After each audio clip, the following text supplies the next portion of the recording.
Good afternoon friends. Chamber of GST professional के platform पर आपका एक बार फिर से स्वागत है।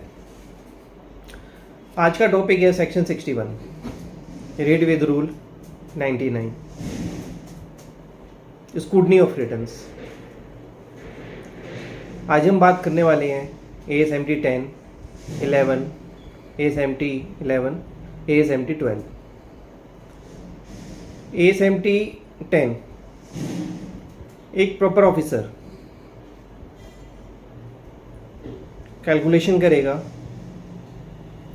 जो भी GSTR 1, GSTR 3B हमने फाइल की है या जो भी डॉक्यूमेंट्स उसके रिकॉर्ड्स पे अवेलेबल हैं उनके भी यहाँ पर वो डेफिशिएंसीज, डिफ़ॉल्ट्स, डिस्क्रिपेंसीज जो भी उसे मिलती है ऑन अवेलेबल डॉक्यूमेंट से वो नोट डाउन करेगा और ASMT 10 के फॉर्म में अंडर सेक्शन 61 वो हमें भेज देगा। ASMT 10 का हमें नोटिस कहाँ पे मिलेगा? जब हम GST पोर्टल पे जाएंगे, GST पोर्टल पर लॉगिन करने के बाद यूज़र सर्विसेज में व्यू नोटिसेस और एडिशनल व्यू नोटिसेस इन दोनों में से कहीं भी मिल जाएगा।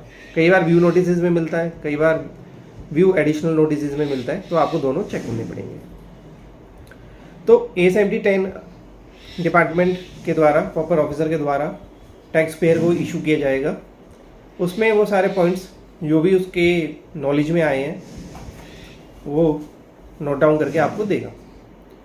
ASMT 10 कई रीज़न से आ रहा है, उसमें से कुछ रीजंस के बारे में, कुछ पॉइंट्स के बारे में हम डिस्कस करेंगे। पॉइंट नंबर 1 है ASMT 10 आज की डेट में आने का difference between GSTR 1 versus 3B। GSTR 1 हमने 10 लाख की फाइल कर दी, 3B में आउटपुट लायबिलिटी दिखा दी 8 लाख की, तो जो 2 लाख रुपए का डिफरेंस है उसके लिए वो नोटिस आ जाएगा हमें कि आपकी GSTR 1 और 3B में 2 लाख रुपए का डिफरेंस है, तो आप इसको पे करो या इसका प्रॉपर रिप्लाई दो। अगर हमें लगता है कि 2 लाख रुपए का एक्चुअल में डिफरेंस था तो हम उसे पे कर देंगे with applicable interest and penalty. और अगर नहीं लगता है कि नहीं प्रॉपर हमारे पास उसका रिप्लाई है तो हमें उसका प्रॉपर रिप्लाई देना पड़ेगा। ASMT 10 का पॉइंट वाइज जैसे जैसे उसने पॉइंट पूछे गए वैसे वैसे पॉइंट वाइज उसका रिप्लाई देना पड़ेगा। दूसरा पॉइंट है जो ASMT 10 आजकल आ रहा है, ज़्यादा आ रहा है, वो है difference between 3B versus 2A। हमने 3B में ITC क्लेम कर लिया, ITC क्लेम किया 10 लाख रुपये का, लेकिन 2A में आ रहा है 9 लाख रुपये का, तो 1 लाख का ITC मैंने ज़्यादा क्लेम कर लिया, रॉन्गली अवेल्ड एंड यूटिलाइज्ड। अगर मैंने उसे अपनी 3B में क्लेम कर लिया तो वो अवेल्ड कर लिया मैंने। तीसरा पॉइंट है GSTR 3B versus 2B। 3B में मैंने सेम जो 2A में था, 1 जनवरी 2022 के बाद से मैचिंग कंसेप्ट GSTR 2B से है कैलकुलेट होगा, तो सेम कंसेप्ट रहेगा। 3B में ITC क्लेम कर लिया मैंने 10 लाख का, 2B में आ रहा है 9 लाख का, 1 लाख का जो डिफरेंस है उसके लिए वो डिपार्टमेंट प्रॉपर ऑफिसर मेरे से पूछेगा काइंडली डिस्क्राइब कि 1 लाख का रीज़न क्यों आ रहा है ये बताएं या एप्लीकेबल इंटरेस्ट और पेनल्टी के साथ आप उसको जमा करें। इनएलिजिबल क्रेडिट, कोई क्रेडिट मेरे को एलिजिबल नहीं था, मेरे फर्दरेंस ऑफ बिजनेस के लिए नहीं था और मैंने उसका क्रेडिट ले लिया। जैसे मोटर कार, मैंने एक टैक्स पेयर ने, GST रजिस्टर्ड टैक्स पेयर ने कोई गाड़ी खरीदी, उसने एक ऑडी खरीदी 40-50 लाख की। अब ऑडी का उसकी मैन्युफैक्चरिंग यूनिट में क्या काम है? कोई काम नहीं है, लेकिन due to some wrong guidance या कई बार होता है कि आप गाड़ी लेने जाते हो तो शोरूम पे जो बंदा होता है, सेल पर्सन होता है, वो आपसे कह देता है कि इसका GST आपको क्लेम मिल जाएगा, जबकि ऐसा नहीं है, वो हमें नहीं मिलता, वो ब्लॉक क्रेडिट होता है सेक्शन 17(5) में। तो अगर ऐसा कोई क्रेडिट लिया है तो इनएलिजिबल क्रेडिट का हमें ASMT 10 आ जाएगा। इंटरेस्ट, स्टार्टिंग में क्या हो रहा था, इनिशियल डेज ऑफ GSTR 1 तो जारी थी, लेकिन जो उसकी लायबिलिटी हमें पे करनी थी 3B के द्वारा वो हम 2 महीने बाद, 3 महीने बाद भी कर सकते थे।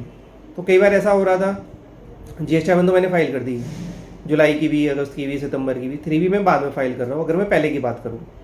अब रूल चेंज हो गया है, जब तक आप GSTR 1 फाइल नहीं करोगे 3B नहीं जाएगी, 3B फाइल नहीं करोगे तो नेक्स्ट मंथ की, सब्सिक्वेंट मंथ की R1 नहीं जाएगी, लेकिन पहले ऐसा नहीं था। तो उस केस में क्या था, लोगों ने टैक्स तो जमा करा दिया लेकिन अंडर सेक्शन 50 इंटरेस्ट की कैलकुलेशन करके इंटरेस्ट जमा नहीं कराया। तो AS 10 में इस तरह के नोटिस आ रहे हैं कि आपने अपनी टैक्स लाइबिलिटी डिस्चार्ज करी थी सो एंड सो मंथ में और उसमें इतना इंटरेस्ट बनता था, वो आपने जमा नहीं कराया, तो इस तरह की लाइबिलिटी का भी AS 10 में नोटिस आ रहे हैं। सेक्शन 16(4) उसके नोटिस आ रहे हैं। अभी जो AS 10 में सडनली नोटिस आने लगे हैं उसमें सबसे बड़ा रीज़न है कि मेरे सप्लायर के नंबर का कैंसिल होना विद इफेक्ट फ्रॉम रेट्रोस्पेक्टिवली। मेरे सप्लायर का GST नंबर कैंसिल होना, ये एक बड़ा इशू है जो कि आज देखा जा रहा है, क्योंकि जब मैंने उसे डील करी थी सप्लायर से अपने से, तब वो एक्टिव था, GST के पोर्टल पे भी एक्टिव था, उसने प्रॉपर ई-वे बिल बनाया, प्रॉपर बिल दिया, प्रॉपर बैंकिंग चैनल के थ्रू पेमेंट भी हुई है। तो सेक्शन 155 हमें यहाँ पे देखना होगा बर्डन ऑफ प्रूफ को, और गवर्नमेंट को भी, गवर्नमेंट ऑफिसर्स को भी समझना होगा कि अगर मैं अपने बर्डन ऑफ प्रूफ को, अगर मैं अपने बर्डन को डिस्चार्ज कर देता हूँ तो लाइबिलिटी कहीं ना कहीं घूम फिर के प्रॉपर ऑफिसर की ही आएगी, उसे ही प्रूफ करना होगा कि नहीं ये फेक बिल थे या फिर ये ITC जो था ये रॉन्गली अवेल्ड ITC है। तो ऐसे केसेस में हमारे पास क्या होगा कि हम अपने बर्डन ऑफ प्रूफ को डिस्चार्ज करेंगे। तो आपके पास बिल होना चाहिए, आपके पास गुड्स या सर्विसेज रिसीव्ड होनी चाहिए, आपने उसकी पेमेंट कर दी हो प्रॉपर बैंकिंग चैनल के थ्रू, प्रॉपर ई-वे बिल होना चाहिए, आपने अपनी रिटर्न में उसको क्लेम कर लिया हो, सामने वाले ने जो हमारा सप्लायर है उसने अपनी रिटर्न फाइल कर दी हो, गवर्नमेंट को टैक्स पे कर दिया हो, आइदर क्रेडिट लेजर और कैश लेजर। तो प्लस जिस टोल टैक्स बिल्टी माल भाड़े की हमारे पास पर्ची होनी चाहिए। अगर एक जगह से सपोज करो दिल्ली से फरीदाबाद या दिल्ली से राजस्थान माल जा रहा है तो बीच में टोल टैक्स पड़ेंगे, 2 या 3 टोल टैक्स, 4 टोल टैक्स जितने भी पड़ेंगे, तो टोल टैक्स की रिसिप्ट होनी चाहिए ताकि हम प्रूव कर सकें कि जो एडिशनल लाइबिलिटी और बर्डन हमारे ऊपर डाली गई है वो हमारी लाइबिलिटी नहीं बनती, वो एक एक्चुअल डीलिंग थी, वो कोई फेक डील नहीं थी या कोई बिल नहीं फाड़े गए थे। बिल फाड़ना आप समझ ही रहे होगे कि बिल फाड़ा दे दिया तो ऐसा टैक्स पेयर नहीं करेगा, और कराया तो उसे टैक्स पे कर देना चाहिए। तो ये सारे रीज़न है और भी बहुत सारे रीज़न हैं जिसकी वजह से AS 10 इशू हो रहा है। तो AS 10 हमें मिल गया, AS 10 मिलने के 30 डेज़ के अंदर हमें AS 11 में उसका रिप्लाई देना है।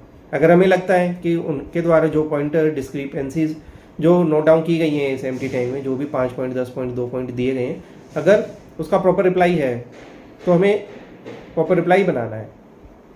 रिप्लाई अननेसेसरी लेंथी नहीं होना चाहिए। अगर हमें कोई चीज़ एक लाइन में हम समझा सकते हैं, शॉर्ट रिप्लाई होना चाहिए, अननेसेसरी उसे लॉन्ग नहीं करना चाहिए। और अगर लगता है कि उसका जो उसने पॉइंट रेज किए हैं वो एक्चुअल लाइबिलिटी बनती है और हमें टैक्स पे करना चाहिए, तो हमें विद टैक्स की अमाउंट को विद इंटरेस्ट एंड पेनल्टी जो भी एप्लीकेबल है वो पे कर देनी चाहिए और 30 डेज़ के अंदर अंदर उसका रिप्लाई दे देना चाहिए। अच्छा, अगर हम 30 डेज़ में रिप्लाई नहीं देते तो क्या होगा? अगर हम 30 डेज़ में रिप्लाई नहीं देते तो प्रॉपर ऑफिसर के द्वारा है कि वो डिमांड भी रेज कर सकता है या हमें रिमाइंडर 1 रिमाइंडर 2 भी दे सकता है। रिमाइंडर 1 दे देगा और उसमें पर्टिकुलर डेट दे देगा कि 15 दिन में रिप्लाई देना है, तो हमें उसका रिप्लाई देना चाहिए।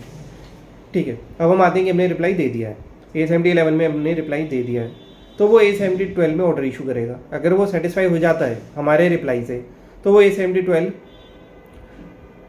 ड्रॉप प्रोसीडिंग्स का ऑर्डर इशू कर देगा, और अगर वो हमारे रिप्लाई से सेटिस्फाई नहीं होता है तो फिर वो आगे प्रोसीडिंग्स करेगा। अच्छा, AS 12 क्या कोई पर्टिकुलर टाइम लिमिट है कि AS 12 उसे एक बाउंडेशन है प्रॉपर ऑफिसर पे कि उसे 30 डेज़ में या कुछ इस तरह का कोई टाइम लिमिट है कि देना चाहिए? अकॉर्डिंग टू एक्ट अगर हम जाते हैं तो AS 12 की ऐसी कोई बाइंडिंग है नहीं, लेकिन इंस्ट्रक्शन नंबर 02/2022 और इंस्ट्रक्शन नंबर 03/2022 पढ़ते हैं तो उसमें इंस्ट्रक्शंस दी गई हैं, इंस्ट्रक्शंस बाउंड होती हैं प्रॉपर ऑफिसर पे। उसमें बोला गया है कि AS 12 जो है विद इन 30 डेज़ आपको इशू करना होगा। अगर वो सेटिस्फाई है तो AS 12 देना होगा ड्रॉप ऑर्डर का, और नहीं है तो उसे फर्दर एक्शन